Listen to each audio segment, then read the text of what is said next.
Bismillahirrahmanirrahim. Assalamualaikum warahmatullahi wabarakatuh. Berjumpa kembali dengan saya, Dr. Merita Arini, dari bagian Ilmu Kedokteran Keluarga dan Kesehatan Masyarakat, Program Studi Pendidikan Dokter, Fakultas Kedokteran dan Ilmu Kesehatan, Universitas Muhammadiyah, Yogyakarta. Pada kesempatan ini, kita akan membahas mengenai pembuatan media promosi yang dikhususkan dalam bentuk leaflet. Sebagaimana yang kita ketahui, leaflet merupakan salah satu media cetak yang digunakan untuk melakukan promosi kesehatan, baik dalam setting komunitas maupun pada saat dokter atau petugas kesehatan melakukan layanan di poliklinik misalnya. Leaflet juga dapat dipelajari secara mandiri oleh masyarakat maupun dipelajari bersama bimbingan dengan petugas kesehatan. Untuk menyusun leaflet yang baik, kita perlu memperhatikan beberapa kriteria pembuatan media edukasi yang baik, yang meliputi pertama adalah common attention, jadi harus mengundang perhatian, kemudian harus bisa merefleksikan suatu pesan. Kemudian pesan yang disampaikan juga harus jelas atau clarify the message. Selain itu, harus terbangun juga kepercayaan. Pembaca harus dapat mempercayai apa yang disampaikan dalam leaflet, sehingga di sini penting untuk menuliskan leaflet dengan sumber yang valid dan dapat dipercaya, serta bisa juga dengan mencantumkan institusi atau identitas dari penulis. Kemudian, mengkomunikasikan manfaat atau communicate benefit, jadi dengan melakukan perubahan perilaku sesuai dengan yang diedukasikan dalam leaflet, pembaca dapat menyadari bahwa jika dia melakukan perubahan perilaku, maka dia dapat memperoleh manfaat dari sisi kesehatan misalnya. Kemudian, kriteria berikutnya adalah konsisten. Konsisten dengan media edukasi yang lain maupun konsisten dengan edukasi yang terdapat dalam bagian leaflet yang sama, misalnya pada bagian pembuka maupun bagian tengah dan bagian akhir, semuanya harus konsisten atau tidak ada yang bertentangan. Kemudian cater to heart and head, jadi harus menggugah emosi namun juga masuk akal. Masuk akal atau rasional karena bersumber dari sumber yang dapat dipercaya namun juga menggugah emosi, sehingga setelah membaca pesan edukasi ini diharapkan pembaca tergugah untuk mau mencoba melakukan perubahan perilaku. Selain itu, yang penting adalah harus ada call to action. Leaflet tidak hanya berisi penjelasan, namun juga harus berisi ajakan untuk melakukan perubahan atau untuk melakukan sesuatu. Kemudian, anatomi leaflet secara umum akan kita bahas. Yang pertama, leaflet akan terdiri dari 6 halaman atau 6 muka. Pada muka pertama merupakan cover atau judul. Pada bagian ini kita umumnya akan mendapati judul. Judul bisa ditempatkan di atas, tengah, maupun bagian bawah sesuai dengan desain yang kita tentukan. Yang terpenting judul adalah besar dan dapat dibaca dengan jelas. Selain itu, pada bagian cover terkadang juga bisa kita dapati ada beberapa highlight atau pesan penting, bisa 1 atau 2, seperti ini contohnya. Kemudian ada juga beberapa kalimat yang bisa digunakan untuk meng-engage reader. Jadi misalnya diberi pertanyaan, apakah Anda mengetahui bahaya dari tuberkulosis misalnya, atau apakah Anda mengetahui bahaya dari merokok, dan lain sebagainya. Kemudian kita bisa menggunakan gambar maupun foto yang dipastikan bahwa copyright bebas dari isu hak cipta. Kemudian di bagian bawah atau di bagian atas bisa ditambahkan atau sebaiknya ditambahkan dengan identitas institusi atau kontak apabila misalnya pembaca atau pasien atau masyarakat ingin mengetahui informasi lebih lanjut terkait kesehatan sebagaimana yang dicantumkan dalam leaflet.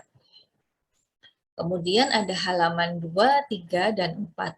Pada halaman ini umumnya berisi penjelasan dengan beberapa highlight. Highlight bisa digambarkan dengan huruf yang lebih tebal atau dengan latar belakang yang berwarna berbeda, serta dipastikan tidak terlalu banyak tulisan. Adapun ada tulisan, boleh disampaikan di sini dan dipastikan dapat dibaca dengan jelas atau mudah terbaca.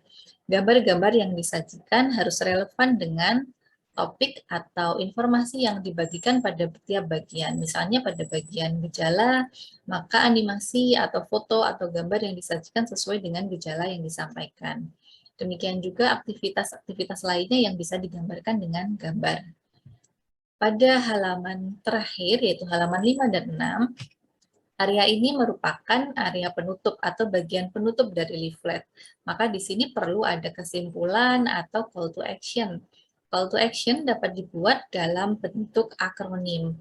Bagian penjelasan seperti gejala, diagnosis, dan lain sebagainya juga dapat dibuat akronim atau jargon yang mudah diingat pasien. Misalnya, kita bisa menggunakan cerdik sebagai salah satu jargon yang digunakan secara umum dalam Germas, seperti ini, atau kita juga bisa membuat akronim sendiri yang sesuai atau relevan dengan hasil penelitian atau dengan jurnal atau guideline yang menjadi referensi yang kita buat. Setelah itu, pada saat melakukan pembuatan leaflet, ada beberapa hal yang harus kita perhatikan pada saat menentukan desain atau menyusun desain dari suatu leaflet. Yang pertama adalah terkait konsep. Penyusun harus memperhatikan atau harus merancang konsep seperti apa yang ingin dia sampaikan dalam leaflet. Penyusun juga perlu membayangkan bagaimana layout yang ingin dibuat. Kebutuhan informasi apa saja akan menentukan layout yang ditentukan. Kemudian, jenis penyakit atau jenis pesan yang ingin disampaikan juga akan menentukan layout yang ingin disampaikan. Setelah menentukan layout, peneliti atau penyusun juga perlu memperhatikan pesan yang ingin disampaikan. Ada beberapa pesan yang harus di-highlight atau harus ditekankan, kemudian ada beberapa pesan yang merupakan pesan penjelas. Dari style informasi yang ingin kita sampaikan dalam leaflet juga harus kita sesuaikan dengan sasaran atau kelompok masyarakat yang ingin kita tuju. Misalnya kita ingin membuat leaflet untuk kalangan remaja, maka desain yang kita buat tentu harus kekinian. Sedangkan jika sasaran informasi kita adalah lansia atau masyarakat yang berusia lanjut maupun masyarakat pedesaan atau masyarakat dengan literasi kesehatan yang kurang, maka kita perlu membuat desain yang lebih dapat diterima oleh masyarakat. Kemudian komposisi warna. Komposisi warna juga dapat membantu kita untuk menentukan mana yang bagian utama dan bagian pendukung suatu pesan atau membantu masyarakat untuk meng-highlight atau menekankan suatu informasi utama dan informasi penjelas. Selain itu, dari warna kita juga bisa menggunakan color panel dari aplikasi atau software yang kita gunakan untuk mengedit leaflet. Kemudian color mode juga bisa kita tentukan. Misalnya kita ingin menyampaikan informasi yang terkait dengan misalnya kehamilan atau kewanitaan. Kita bisa memilih warna-warna yang lebih feminin atau warna-warna pastel misalnya. Kemudian apabila sasaran kita remaja, kita juga bisa menggunakan warna-warna yang lebih segar dan lain sebagainya. Kemudian terkait dengan komposisi gambar dan vektor, kita harus menentukan mana yang merupakan gambar utama dan gambar-gambar penjelas atau vektor-vektor yang menggambarkan penjelasan dari suatu gejala atau dari suatu tindakan. Kemudian kita bisa menggunakan foto, gambar kartun atau animasi, di mana di sini harus kita pastikan bahwa kita terbebas dari masalah hak cipta, sehingga perlu dipastikan apabila menggunakan gambar yang kita ambil dari Google, misalnya kita harus mencantumkan sumber gambar, atau kita dapat menggunakan aplikasi yang menyajikan berbagai gambar atau template yang sifatnya gratis. Selain itu, kita juga perlu memperhatikan hal lain. Yang pertama adalah dengan menyiapkan bahan. Bahan ini adalah konten yang ingin kita sampaikan. Kita harus memastikan bahwa agar dapat dipercaya, maka kita harus menggunakan literatur yang valid dan tentu saja up to date. Kita bisa menggunakan sumber-sumber resmi seperti website WHO, Kemenkes, CDC, dan lain sebagainya, atau kita juga bisa menggunakan jurnal ilmiah terbaru maupun clinical practice guideline. Selain itu, kemudian kita juga perlu menyiapkan alur informasi berdasarkan bahan yang kita gunakan. Kita perlu menyusun komposisi judul, kemudian info yang ingin di-highlight, subjudul dari setiap bagian, kemudian dari subjudul-subjudul ini penjelasan tambahan apa saja yang diperlukan, Dan yang di bagian akhir yang sangat penting adalah call to action atau ajakan untuk bertindak atau melakukan perubahan. Kemudian kita juga bisa menggunakan akronim agar mudah diingat maupun simbol-simbol yang bisa menggambarkan pesan dengan lebih jelas. Kemudian ada hal penting dalam pemilihan font bahwa pemilihan font ini bisa menggambarkan atau bisa membentuk suatu leaflet apakah dia bergaya formal, semi formal maupun tidak formal. Tentu ini disesuaikan dengan jenis pesan yang ingin kita sampaikan dan kelompok sasaran yang menjadi sasaran edukasi. Kemudian ukuran font. Ukuran font ini harus bisa terbaca dan ukuran font yang berbeda-beda juga bisa menggambarkan apakah ini merupakan pesan utama maupun pesan penjelas. Selain itu, warna dari font sendiri harus dapat dibedakan dengan latar belakang yang ada atau sifatnya kontras, enak dibaca, dan bisa dibaca.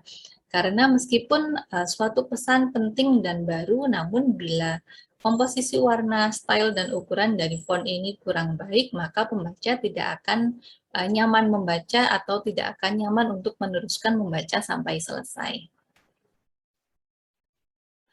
Kemudian pada saat menggunakan aplikasi atau software, yang terpenting adalah menggunakan aplikasi yang bisa dilakukan atau bisa kita buat dan kita sukai. Dan perlu diingat bahwa aplikasi merupakan alat pembantu, sedangkan kuncinya adalah konten itu sendiri. Beberapa aplikasi atau software yang bisa digunakan, baik yang gratis maupun berbayar, diantaranya adalah Canva, Microsoft Publisher, Adobe Photoshop, dan Figma. Canva sendiri yang nanti akan kita coba pada video yang kedua, merupakan aplikasi online yang bisa digunakan di HP maupun di komputer atau laptop, di mana sifatnya online sehingga harus disiapkan internet atau jaringan yang baik. Canva sendiri memiliki kelebihan, memiliki template yang sangat banyak, memiliki koleksi gambar maupun grafis yang sangat banyak. Dan kita tidak perlu terganggu atau khawatir dengan isu hak cipta, sehingga lebih aman pada saat ingin mempublikasikan suatu media edukasi. Baik, selamat berlatih dan selamat mencoba. Terima kasih. Wassalamualaikum warahmatullahi wabarakatuh.